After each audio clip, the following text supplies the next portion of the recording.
Assalomu alaykum internet tarmog'i kuzatuvchilari. Siz ayni damda Hazoras 24 informatsion dasturini tomosha qilmoqdasiz. Sizlar bilan Maftuna Kuryozova. Tuman hokimi Maqsudbek Abdullayev Aloqali ko'l mahallasida navbatdagi sayyor qabulini o'tkazdi. Sayyor qabulda Xalq qabulxonasi mudiri Oybek Babayev, tegishli idora tashkilot rahbarlari va mahalla aholisi ishtirok qildi. Fuqarolar o'zlarini qiynayotgan masalalar bo'yicha murojaat qildilar. Har bir qilingan murojaatni o'rganib, ijrosini bajarish bo'yicha soha mutaxassislariga topshirildi va ijrosi nazoratga olindi.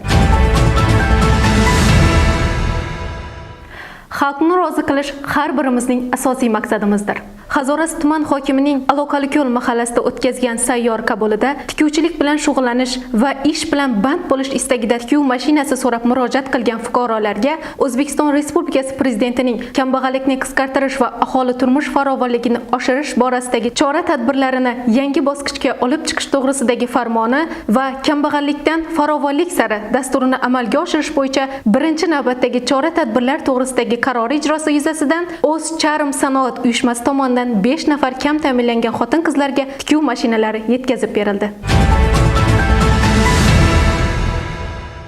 Afg'on urushi qatnashchilari yurtimizning barcha viloyatlaridan, Esenka davlatlaridan tashrif buyurgan mehmonlar Hazoras temir yo'l bekatida karnay-surnay sadolar ostida kutib olindi. So'ngra mehmonlar Motamsaro ona haykali poyiga gulchambarlar qo'yib, o'tganlarni yodga olishdi. Shuningdek, mehmonlar 23-maktabda joylashgan O'ktam Jumaniyozov nomiga o'rnatilgan byust Shayx Husayn bobo Shohpir qabristonlarida bo'lib, vafot etgan safdoshlari qabrlarini ziyorat qildilar. Tadbir so'ngida mehmonlar Bobo Gujum to'yxonasida yozilgan dasturxon atrofida diydorlashib, suhbatlashdilar. Yangragan kuy-qo'shiqlar barchaga xush kayfiyat ulashdi. Tadbirda tuman hokimi, tuman prokurori, tuman ichki ishlar boshqarmasi boshlig'i, tuman mudofaa bo'limi, O'zbekiston veterinar jangchi faxriy va nogironlari birlashmasi raisi, viloyat boshqarmasi boshlig'i ishtirok qildi. Hazoras tuman hokimi Maqsudbek Abdullayev tumandagi Bog'dor mahallasida faoliyat olib borayotgan tadbirkorlar bilan uchrashdi. Uchrashuvda tadbirkorlar o'z ish faoliyatlarini kengaytirish, yangi ish o'rinlarini yaratish, imtiyozli kredit olish va shu kabi boshqa muammolari bo'yicha murojaat qildilar. Shuningdek, uchrashuv davomida bir qator masalalar muhokama qilinib, tadbirkorlarga amaliy yordam berish yuzasidan chora-tadbirlar belgilandi. Tadbirkorlar o'zlarini qiziqtirgan savollar bilan murojaat qildilar hamda savollariga to'laqonli javoblar olishdi. Pillachilik daromad manbai. Ipak qurti boqqan odamning xazinasiga baraka qo'shiladi degan edi ota-bobolarimiz.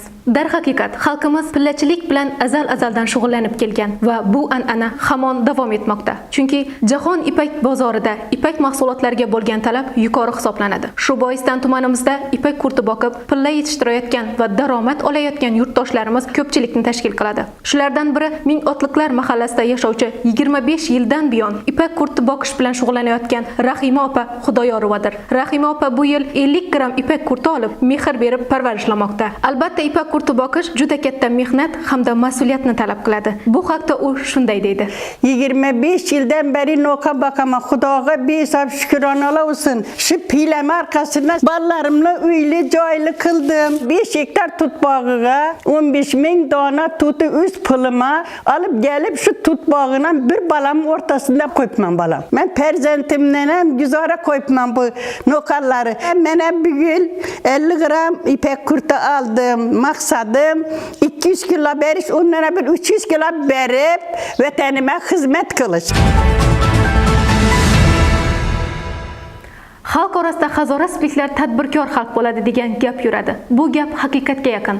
Buni tumandagi ishbilarmonlarning safi kengayib borayotganda ko'rishimiz mumkin.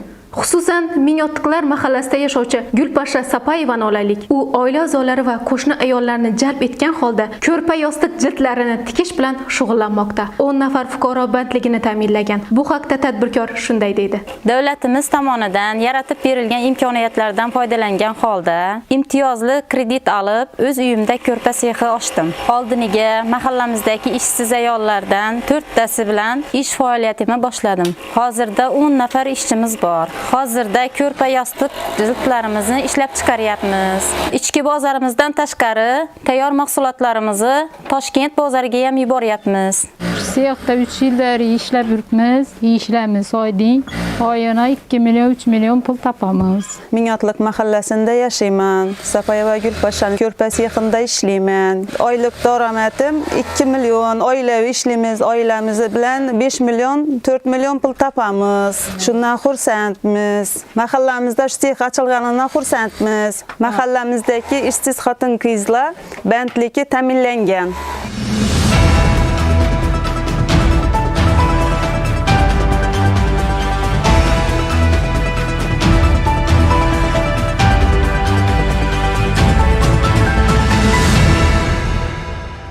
Sizga yetkazmoqchi bo'lgan xabar va lavhalarimiz shulardan iborat edi. Bizni kuzatishda davom eting. Xayr, salomat bo'ling.